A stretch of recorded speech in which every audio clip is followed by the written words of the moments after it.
നമസ്കാരം, സുഖല്ലേ എല്ലാവർക്കും. ഇന്ന് നമുക്ക് എഗ് റൈസ് ഉണ്ടാക്കാം. എഗ് പുലാവ് എന്നൊക്കെ പറയാം. ഇപ്പൊ സ്കൂളൊക്കെ തുറക്കാറായില്ലേ, അപ്പൊ കുട്ടികൾക്ക് സ്കൂളിലേക്കൊക്കെ കൊടുത്തുവിടാൻ പറ്റിയ നല്ലൊരു റൈസ് റെസിപ്പി അത്. വളരെ എളുപ്പമാണ് ഉണ്ടാക്കാനായിട്ട്. അപ്പൊ ഇതെങ്ങനെ ഉണ്ടാക്കണേന്ന് നമുക്കൊന്ന് കണ്ടു നോക്കാം. എല്ലാ കൂട്ടുകാർക്കും പ്രീതാസ് ഫുഡ് ചാനലിലേക്ക് സ്വാഗതം.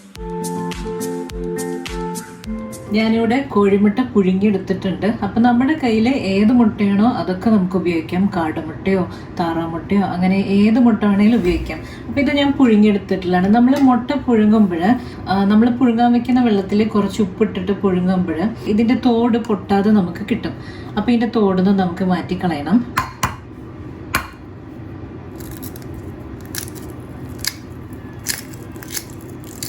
അപ്പം ഇതിന് 2 മുട്ട മതി നമുക്ക്. പിന്നെ തോട് നമ്മൾ മാറ്റിക്കളയാം. ഇപ്പൊ മുട്ടയുടെ തോടെല്ലാം നമ്മൾ പൊളിച്ച് മാറ്റിയിട്ടുണ്ട്. പിന്നെ ഞാൻ എടുക്കുന്നത് ബസ്മതി റൈസ് ആണ്. ഇതൊരു 3/4 കപ്പ് ഉണ്ട്, വേവിച്ച് വെച്ചിട്ടുള്ളതാണ്.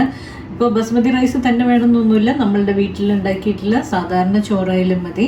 അത് വെച്ചിട്ട് നമുക്ക് ഇതുപോലെ തന്നെ ചെയ്യാവുന്നതാണ്. 2 മുട്ട ഇതുപോലെ ഇങ്ങനെ കൊത്തി എരിഞ്ഞെടുത്തിട്ടുണ്ട്. ഇനി നമുക്ക് റൈസ് പെട്ടെന്ന് തന്നെ ഉണ്ടാക്കാം. ഒരു പാൻ അടുപ്പത്ത് വെച്ചിട്ടുണ്ട്. അതിലേക്ക് സൺഫ്ലവർ ഓയിലായിട്ട് ഒഴിച്ചു കൊടുക്കുന്നത്. 3 ടീസ്പൂൺ ഒഴിച്ചു കൊടുത്തിട്ടുണ്ട്. ചൂടാവട്ടെ. ഇപ്പോൾ ഓയിൽ നല്ല ചൂടായിട്ടുണ്ട്. അപ്പം അതിലേക്ക് കുറച്ച് കറിവേപ്പില ഇട്ട് കൊടുക്കുകയാണ്. 2 പച്ചമുളക് കീറിയത്, 1 ടീസ്പൂൺ ഇഞ്ചി വെളുത്തുള്ളി പേസ്റ്റ്,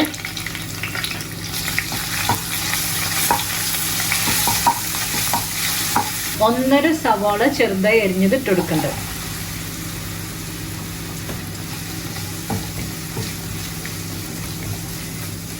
കുറച്ച് ഉപ്പിട്ട് കൊടുക്കുന്നുണ്ട്. റൈസ് വേവിക്കുമ്പോൾ അത് ഉപ്പിട്ടിട്ടാണ് വേവിച്ചിട്ടുള്ളത്. അപ്പം ഇതിലിപ്പോൾ കുറച്ച് ഉപ്പിട്ട് കൊടുക്കുന്നുണ്ട്. നമ്മുടെ സവാള പെട്ടെന്ന് വഴന്നു കിട്ടും. സവാള ഇപ്പം നല്ല സോഫ്റ്റ് ആയിട്ടുണ്ട്. അപ്പം ഇനി ഇതിലേക്ക് ഞാനിനി ക്യാരറ്റ് ചെറുതായി അരിഞ്ഞതിട്ട് കൊടുക്കുകയാണ്. അപ്പം ക്യാരറ്റിന് പകരം നമ്മളുടെ കയ്യിൽ എന്തൊക്കെ വെജിറ്റബിൾസ് ഉണ്ടോ അതൊക്കെ ഇട്ട് കൊടുക്കാം. ബീൻസ്, ഗ്രീൻ പീസ്, അതുപോലെ വല്ല മുളപ്പിച്ച വല്ല പയറോ ഗ്രെയിൻസോ അങ്ങനെ എന്തെങ്കിലും ഇട്ട് കൊടുക്കാം. കുട്ടികൾക്ക് കൊടുക്കുന്നതല്ലേ, അപ്പം ഇത്തിരി കൂടെ ഹെൽത്തി ആയിട്ട് അവർക്ക് ഇഷ്ടമുള്ള ഏതാണോ അതൊക്കെ ആഡ് ചെയ്യാം കേട്ടോ. ഇനി ക്യാരറ്റും കൂടെ ചേർത്തിട്ട് നമ്മൾ കുറച്ച് നേരം ഒന്നിങ്ങനെ വഴറ്റിയെടുക്കുക. അപ്പോൾ ക്യാരറ്റ് ഒന്ന് വെന്ത് കിട്ടും. ക്യാരറ്റ് ചേർത്ത് 2 മിനിറ്റ് വഴറ്റിയെടുത്തിട്ടുണ്ട്. ഇനി ഇതിലേക്ക് കുറച്ച് പൊടികൾ ചേർത്ത് കൊടുക്കുകയാണ്. 1/4 ടീസ്പൂൺ മഞ്ഞൾപ്പൊടി, 1/2 ടീസ്പൂൺ മുളക് പൊടി, 1/4 ടീസ്പൂൺ മല്ലിപ്പൊടി, 1/2 ടീസ്പൂൺ ഗരം മസാല. ഈ പൊടികളുടെ ഒരു പച്ചമണം മാറുന്ന വരെ നമുക്ക് വഴറ്റി കൊടുക്കാം. ഇപ്പോൾ എരിവിനനുസരിച്ച് നമുക്ക് എടുക്കാം കേട്ടോ. ഇപ്പോൾ കുഞ്ഞുങ്ങൾക്കാകുമ്പോൾ അധികം എരിവ് കൊടുക്കേണ്ട ആവശ്യമില്ല. പൊടികളെല്ലാം ഇപ്പോൾ നന്നായി വഴറ്റിയെടുത്തിട്ടുണ്ട്. ഇനി ഇതിലേക്ക് 1 തക്കാളിയുടെ പകുതി ചെറുതായി അരിഞ്ഞതാണ് ഇതിലേക്ക് ഇട്ട് കൊടുക്കുകയാണ്.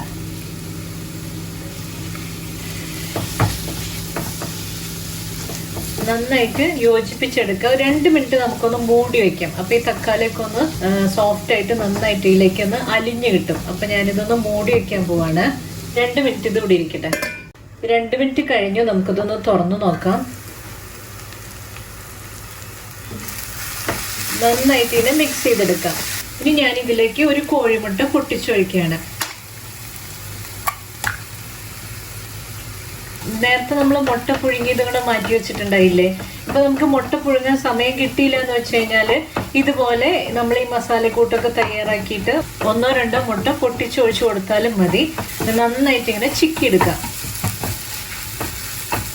ഇതിലേക്ക് ഇനി പുഴുങ്ങി കൊത്തി അരിഞ്ഞ് വെച്ചിട്ടുള്ള മുട്ടയും കൂടെ ഇട്ട് കൊടുക്കുകയാണ്. നന്നായിട്ട് മിക്സ് ചെയ്തെടുക്കുക. നമ്മുടെ മസാലക്കൂട്ടൊക്കെ തയ്യാറായിട്ടുണ്ട്. ഇനി വേണമെങ്കിൽ കുരുമുളക് പൊടി വേണമെങ്കിൽ ചേർക്കാം. അതൊക്കെ ഓരോരുത്തരുടെ ഇഷ്ടത്തിനനുസരിച്ച് കേട്ടോ. ഇപ്പം മുട്ടയൊക്കെ ചേർത്ത് നന്നായി മിക്സ് ചെയ്തെടുത്തിട്ടുണ്ട്. ഇനി ഇതിലേക്ക് വേവിച്ച് വെച്ചിട്ടുള്ള ചോറ് ഇട്ട് കൊടുക്കാം. നന്നായിട്ട് മിക്സ് ചെയ്തെടുക്കുക, യോജിപ്പിച്ചെടുക്കുക.